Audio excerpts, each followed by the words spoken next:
Dears, എല്ലാവർക്കും ദിജോസ് വേൾഡിന്റെ പുതിയൊരു വീഡിയോയിലേക്ക് സ്വാഗതം. ഇന്നത്തെ വീഡിയോയിൽ ഞാൻ സംസാരിക്കുന്നത് നമുക്ക് രാവിലെ എഴുന്നേൽക്കുന്ന സമയങ്ങളിൽ ഏറ്റവും കൂടുതൽ കാണാനായിട്ട് സാധിക്കുന്ന പ്രഗ്നൻസിയുടേതായിട്ടുള്ള ലക്ഷണങ്ങളെ പറ്റിയിട്ടാണ്. ഈ രാവിലെ എഴുന്നേൽക്കുന്ന സമയങ്ങളിൽ നമുക്ക് പ്രഗ്നൻസിയുടേതായിട്ടുള്ള ലക്ഷണങ്ങൾ കുറച്ച് കൂടുതലായിരിക്കും.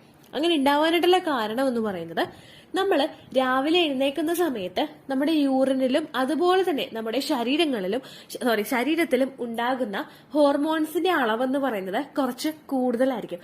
ഡേ ടു ഡേ ലൈഫിൽ നമ്മുടെ ആ ഒരു ഫുൾ ഒരു ലൈഫ് സ്റ്റൈലിൽ നമ്മൾക്ക് ഉണ്ടാകുന്ന ഹോർമോൺസിനേക്കാളും കുറച്ചൊന്ന് കൂടുതലായിരിക്കും നമുക്ക് രാവിലത്തെ സമയങ്ങളിൽ പ്രഗ്നൻസിയുടെ ഏർലി സ്റ്റേജിൽ ഉണ്ടാകുന്ന ഹോർമോൺസിന്റെ അളവ്.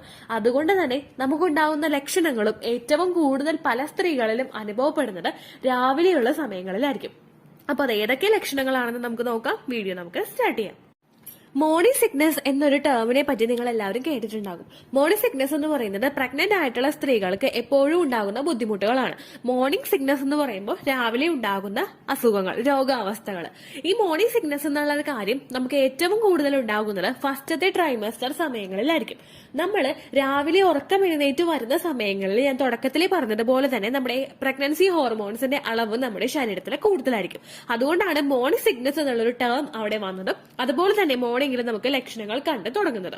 അപ്പൊ ഈ മോർണിംഗിൽ നമുക്ക് ഉണ്ടാകാൻ സാധ്യതയുള്ള പ്രധാനപ്പെട്ട ലക്ഷണങ്ങൾ ഏതൊക്കെയാണെന്ന് നമുക്ക് നോക്കാം. ആദ്യത്തെ എന്ന് പറയുന്നത് ഒരുപാട് പ്രഗ്നന്റ് ആയിട്ടുള്ള സ്ത്രീകൾക്ക് ഉണ്ടാവുന്നതും നിങ്ങൾ എല്ലാവരും ഏറ്റവും കൂടുതൽ കേട്ടിട്ടുള്ളതുമായിട്ടുള്ള വോമിറ്റിംഗ് അല്ലെങ്കിൽ വോമിറ്റ് ചെയ്യാനായിട്ടുള്ള ഒരു ടെൻഡൻസി. എസ്പെഷ്യലി നമുക്ക് ഈ ഒരു ബുദ്ധിമുട്ട് വരുന്നത് നമ്മൾ രാവിലെ എഴുന്നേറ്റിട്ട് ഒന്ന് ബ്രഷ് ചെയ്യുന്ന സമയങ്ങളിലായിരിക്കും. ഈ ബ്രഷ് ചെയ്യുന്ന സമയങ്ങളിൽ നമുക്ക് ചിലപ്പോൾ വോമിറ്റ് ചെയ്യാനായിട്ട് തുടങ്ങും. ചില സ്ത്രീകൾ വോമിറ്റ് ചെയ്തിട്ടുണ്ടാകും. ഒരു യെല്ലോ കളറിലുള്ള ഒരു ലിക്വിഡ് ആയിരിക്കും നമ്മൾ അവിടെ വോമിറ്റ് ചെയ്ത് കളയുന്നത്. ഏറ്റവും കൂടുതൽ നമുക്ക് ഈ ഒരു ബുദ്ധിമുട്ട് ഉണ്ടാവാനായിട്ടുള്ള കാരണം നമ്മുടെ ശരീരത്തിൽ ആ ഒരു പ്രഗ്നൻസി ഹോർമോൺസിന്റെ അളവ് ഏർലി സ്റ്റേജിൽ, അതായത് ഫസ്റ്റ് ട്രൈമസ്റ്ററിൽ കൂടുതലായിരിക്കും. എന്നാൽ നേരെ മറിച്ച് സെക്കൻഡും തേർഡും ട്രൈമസ്റ്റർ ഒക്കെ ആകുമ്പോഴേക്കും നമുക്ക് ഈ വോമിറ്റിംഗ് ഒക്കെ നന്നേ അങ്ങോട്ട് കുറയും. ചില സ്ത്രീകളിൽ പൂർണ്ണമായിട്ടും ഇല്ലാതാകും. പക്ഷെ എന്നെ സംബന്ധിച്ചിടത്തോളം ഞാൻ എന്റെ ആദ്യത്തെ പ്രഗ്നൻസിയിൽ എന്റെ മോളെ പ്രഗ്നന്റ് ആയിരുന്ന സമയത്ത് ഡെലിവറിക്ക് ഒരാഴ്ച മുമ്പ് വരെ വോമിറ്റ് ചെയ്തിട്ടുണ്ടായിരുന്നു. പക്ഷേ മോനെ പ്രഗ്നന്റ് ആയിരുന്നപ്പോഴേക്കും ഫസ്റ്റത്തെ ട്രൈമസ്റ്റർ ആയപ്പോൾ തന്നെ അത് സ്റ്റോപ്പ് ആവുകയും ചെയ്തിട്ടുണ്ടായിരുന്നു. അപ്പൊ പല പ്രഗ്നൻസിയും പല സ്ത്രീകളിലും ഡിഫറെന്റ് ആണെന്നുള്ള കാര്യം കൂടി നിങ്ങൾ മനസ്സിലാക്കണം കേട്ടോ. രണ്ടാമത്തെ ഒരു ലക്ഷണം എന്ന് പറയുന്നത് നമുക്ക് തളർച്ചയാണ്. ഒരു കാര്യവും ചെയ്യാനായിട്ട് തോന്നുന്നില്ല, ഒട്ടും തന്നെ നമ്മൾ ആക്റ്റീവ് ആവുന്നില്ല. ശരിക്കും നമ്മളെ തന്നെ ചിലപ്പോൾ വെറുത്ത് പോകുന്ന സമയങ്ങളായിരിക്കും അത്. ഞാൻ എന്നെ തന്നെ വെറുത്ത് പോയ സമയമായിരുന്നു എന്റെ ഫസ്റ്റത്തെ പ്രഗ്നൻസി എന്ന് പറയുന്നത്. എന്നെ ചുറ്റും ആരും ഉണ്ടായിരുന്നില്ല, കാരണം എല്ലാവരും രാവിലെ എഴുന്നേറ്റ് ജോലിക്ക് പോകുമായിരുന്നു. എനിക്ക് പ്രഗ്നൻസി പോസിറ്റീവ് ആയതിനു ശേഷം എനിക്ക് ജോലിക്കൊന്നും പോകാനായിട്ട് പറ്റുന്നുണ്ടായിരുന്നില്ല. എനിക്ക് ട്രാവൽ ചെയ്തിട്ട് ടൂ വീലർ ഓടിച്ചിട്ട് വേണം പോകാനായിട്ട്. അപ്പൊ ആ ഒരു സമയത്ത് റോഡിന്റെ ഒക്കെ അവസ്ഥ കൊണ്ട് എനിക്ക് ട്രാവൽ ചെയ്യാനായിട്ട് പറ്റിയിട്ടുണ്ടായിരുന്നില്ല.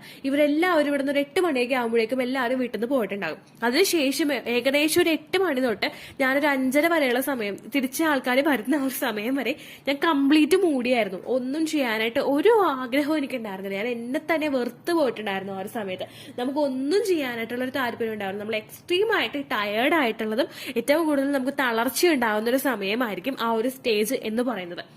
അപ്പോൾ സാധാരണയായിട്ട് പല സ്ത്രീകളും ഈ ഒരു ഇംപ്ലാന്റേഷൻ കഴിഞ്ഞതിന് ശേഷവും അതുപോലെ തന്നെ നമ്മുടെ ഫസ്റ്റത്തെ ട്രൈമസ്റ്ററിന്റെ സമയത്തും നിങ്ങൾക്ക് ഇത്തരത്തിലുള്ള ചേഞ്ചസ് അനുഭവപ്പെടുന്നുണ്ടെങ്കിൽ നിങ്ങളൊന്ന് ശ്രദ്ധിക്കുക കേട്ടോ. സാധാരണയായിട്ട് ഒരുപാട് പേര് പറയാറുണ്ട്, ചേച്ചി പ്രൊജസ്ട്രോൺ ഹോർമോണിന്റെ മെഡിസിൻ എടുക്കുന്ന സമയത്ത് നമുക്ക് ഇത്തരത്തിലുള്ള ബുദ്ധിമുട്ടുകൾ കാണുന്നുണ്ട് എന്നതിനെ പറ്റിയിട്ട്. ശരിയാണ്, പ്രൊജസ്ട്രോൺ ഹോർമോണിന്റെ മരുന്ന് നമുക്ക് എടുക്കുന്ന സമയത്ത് ഈ ഒരു സിറ്റുവേഷൻ ഉണ്ടാകും. എനിക്കും ഉണ്ടായിട്ടുണ്ടായിരുന്നു. ഞാനും പേഴ്സണലി പ്രൊജസ്ട്രോണിന്റെ മരുന്ന് എടുത്തിട്ടുണ്ടായിരുന്നു, ഫസ്റ്റ് പ്രഗ്നൻസിയിലും സെക്കൻഡ് പ്രഗ്നൻസിയിലും. ആ ഒരു സമയത്തൊക്കെ എനിക്ക് ഇത്തരത്തിലുള്ള ബുദ്ധിമുട്ടുകളും ഏറ്റവും കൂടുതൽ ഫേസ് ചെയ്യേണ്ടതായിട്ടും വന്നിട്ടുണ്ടായിരുന്നു. അപ്പോൾ നിങ്ങൾ പ്രൊജസ്ട്രോൺ ഹോർമോണിന്റെ മെഡിസിൻ നിങ്ങൾ എടുക്കുന്നവരാണെങ്കിൽ നിങ്ങൾ ഒന്ന് ശ്രദ്ധിക്കുക. കാരണം ആ ഒരു സമയം വരെ നമ്മുടെ ശരീരത്തിലെ പ്രൊജസ്ട്രോണിന്റെ ലെവൽ ഒന്ന് ഹൈക്കിൽ നിൽക്കുന്നുണ്ടാകും. അതായത് നമ്മുടെ ശരീരത്തിലെ പ്രൊജസ്ട്രോൺ ഹോർമോണിന്റെ ലെവൽ കുറയാതെ ഈ ഒരു മെഡിസിന്റെ ഒരു സപ്പോർട്ടോട് കൂടി അവിടെ നോർമലി പ്രൊജസ്ട്രോൺ ഹോർമോണിന്റെ അളവ് കൂടുതലായിരിക്കും.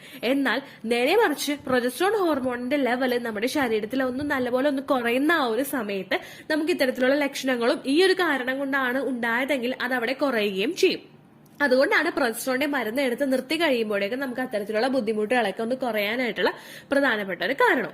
എന്നാൽ നിങ്ങൾ പ്രൊജസ്ട്രോൺ ഹോർമോണിന്റെ മരുന്ന് എടുത്ത് നിർത്തിയിട്ടും നിങ്ങൾക്ക് ഇത്തരത്തിലുള്ള ലക്ഷണങ്ങൾ തുടർച്ചയായിട്ട് വരുന്നുണ്ടെങ്കിൽ അത് നിങ്ങൾ പ്രഗ്നന്റ് ആകാനായിട്ടുള്ള സാധ്യതയും ഉള്ളത് കൊണ്ടാണ് കേട്ടോ. അത് നിങ്ങൾ ശ്രദ്ധിക്കാം.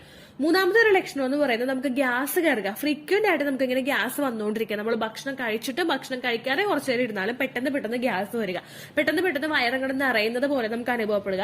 ഇടയ്ക്കിടയ്ക്ക് ഗ്യാസ് ഇങ്ങനെ പോയിക്കൊണ്ടിരിക്കുക.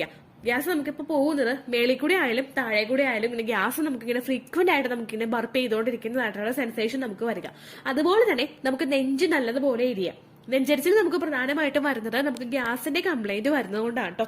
നമുക്ക് ഈ ഒരു പ്രൊജസ്ട്രോൺ ഹോർമോണിന്റെ അളവ് നമ്മുടെ ശരീരത്തിൽ കൂടുന്നതിന്റെ ഭാഗമായിട്ട് നമ്മുടെ ദഹന പ്രക്രിയയൊക്കെ ഒന്ന് കുറയാനായിട്ടുള്ള സാധ്യതകൾ അവിടെ ഉണ്ടാകും. ഈ ദഹന പ്രക്രിയ ഒന്ന് കുറയുന്നതിന്റെ ഭാഗമായിട്ട് നമുക്ക് അവിടെ ബാക്കിയുള്ള പ്രവർത്തനങ്ങളും ഒന്ന് ഡൗൺ ആവുന്നതിന്റെ ഭാഗമായിട്ട് നമുക്ക് ഗ്യാസിന്റെ കംപ്ലൈന്റും അതുപോലെ തന്നെ നമുക്ക് ഹാർട്ട് ബേണും ഇടയ്ക്കിടയ്ക്ക് ഉണ്ടാകാനായിട്ടുള്ള സാധ്യതകൾ വളരെയധികം കൂടുതലാണ്. ഇത്തരം ലക്ഷണങ്ങളായിരിക്കും നമുക്ക് ഏറ്റവും കൂടുതൽ ആ ഒരു മോർണിംഗ് സമയത്ത് നമുക്ക് ഫീൽ ചെയ്യുന്നത് കേട്ടോ. പിന്നെ പ്രഗ്നൻസി പോസിറ്റീവ് ആയി കഴിഞ്ഞാൽ നമുക്ക് ഇതിനെ മോർണിംഗ് സിക്നസ് എന്ന് പറയാനായിട്ട് സാധിക്കില്ല. നമുക്ക് എപ്പോഴും ഈ ലക്ഷണങ്ങൾ ഇങ്ങനെ വന്നുകൊണ്ടേയിരിക്കും. മോർണിംഗ് സിക്നസ് മാത്രമായിട്ടല്ല, മോർണിംഗിന്റെ സമയത്ത്, ഉച്ചക്കത്തെ സമയത്ത്, ഈവനിങ് സമയത്ത്, രാത്രി സമയത്ത് നമുക്ക് ഇത്തരത്തിലുള്ള ലക്ഷണങ്ങൾ ഉണ്ടാകും. എന്നാൽ നമുക്ക് ഈ ഒരു ലക്ഷണങ്ങളൊക്കെ തുടങ്ങി കഴിഞ്ഞു കഴിഞ്ഞാൽ അത് ഏകദേശം നമ്മുടെ ഫസ്റ്റത്തെ ട്രൈമസ്റ്റർ തീരുന്ന ആ ഒരു സമയത്തോ അല്ലെങ്കിൽ സെക്കൻഡ് ട്രൈമസ്റ്റർ ഒന്ന് പകുതി എത്തുന്ന സമയത്തോ ഇതൊക്കെ കുറയുകയാണ് ചെയ്യാറ്. ഇനി ഈ ലക്ഷണങ്ങളൊക്കെ നമുക്ക് എപ്പോഴാണ് കണ്ടു തുടങ്ങുന്നതെന്ന് ഒരുപാട് പേര് ഇങ്ങനെ സംശയിച്ച് നിൽക്കാറുണ്ട്.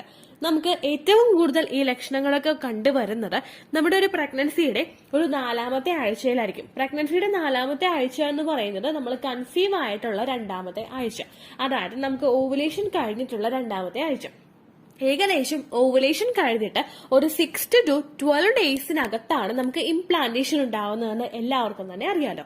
ഈ ഒരു ഇംപ്ലാന്റേഷൻ കഴിഞ്ഞതിന് ശേഷം ആ ഇംപ്ലാന്റേഷൻ നമുക്ക് 6 to 12 ഡേയ്സ് നമ്മൾ പറയുന്നുണ്ടെങ്കിലും ഒരു 10 ദിവസത്തിനകത്ത് നമുക്ക് ചിലപ്പോൾ ഇംപ്ലാന്റേഷൻ സംഭവിക്കാം.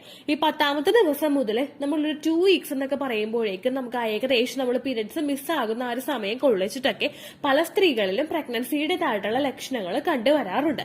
എന്നാൽ ചില സ്ത്രീകളിൽ പീരിയഡ്സ് മിസ്സായിട്ട് പ്രഗ്നൻസി ടെസ്റ്റ് ചെയ്ത് പോസിറ്റീവ് ആയതിനു ശേഷം മാത്രമേ ഇത്തരത്തിലുള്ള ലക്ഷണങ്ങളും വരാറുള്ളൂ. എന്നാൽ ചില സ്ത്രീകളിൽ ഒട്ടും തന്നെ പ്രഗ്നൻസി ലക്ഷണങ്ങൾ കംപ്ലീറ്റ് ആ ഒരു ഫുൾ ട്രൈമസ്റ്റർ നമുക്ക് ഉണ്ടാവുകയില്ല. ഫുൾ ആ ഒരു പ്രഗ്നൻസി പീരീഡ് മൊത്തം ഒരു ലക്ഷണങ്ങൾ ഇല്ലാതെയും പ്രഗ്നന്റ് ആകുന്നവരും ഒക്കെ ഉണ്ട് കേട്ടോ. ആ പ്രഗ്നൻസി ഹെൽത്തി ആയിട്ട് മുൻപോട്ട് പോകുന്ന ആളുകളും ഉണ്ട്.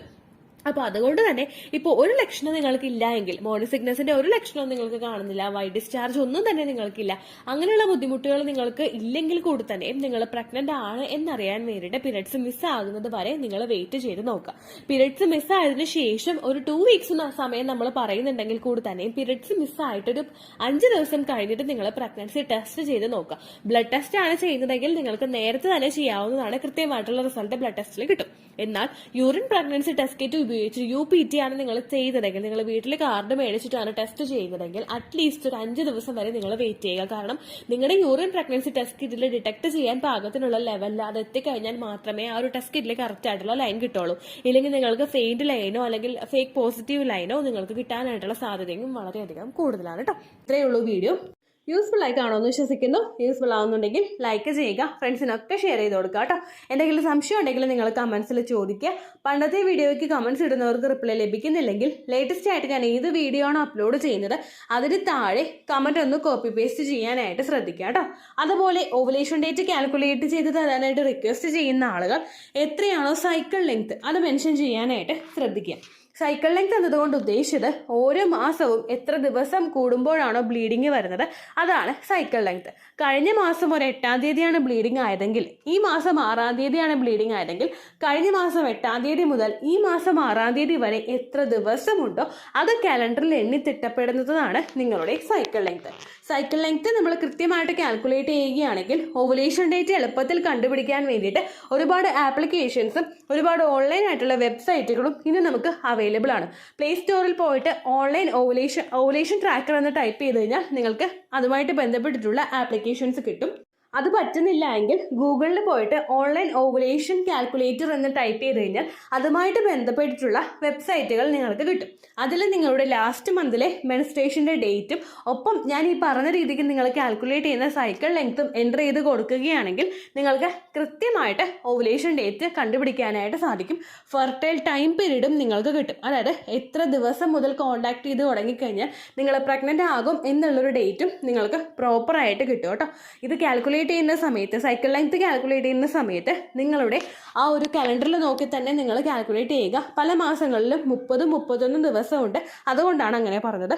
ഒപ്പം നിങ്ങൾക്ക് ബ്ലീഡിങ് തുടങ്ങിയ ദിവസത്തിന് വേണം നിങ്ങൾ ഡേ 1 ആയിട്ട് എടുക്കാൻ വേണ്ടിയിട്ട്. സ്പോട്ടിങ് തുടങ്ങിയ ദിവസത്തിനെ, അതായത് ചെറുതായിട്ട് ഡിസ്ചാർജ് പോയി തുടങ്ങിയ ദിവസത്തിനെ നിങ്ങൾ കൺസിഡർ ചെയ്യേണ്ട ആവശ്യം ഇല്ല കേട്ടോ. അപ്പോൾ ഇത്രയേ ഉള്ളൂ വീഡിയോ. അടുത്തൊരു വീഡിയോ ആയിട്ട് നമുക്ക് വീണ്ടും കാണാം. ബൈ.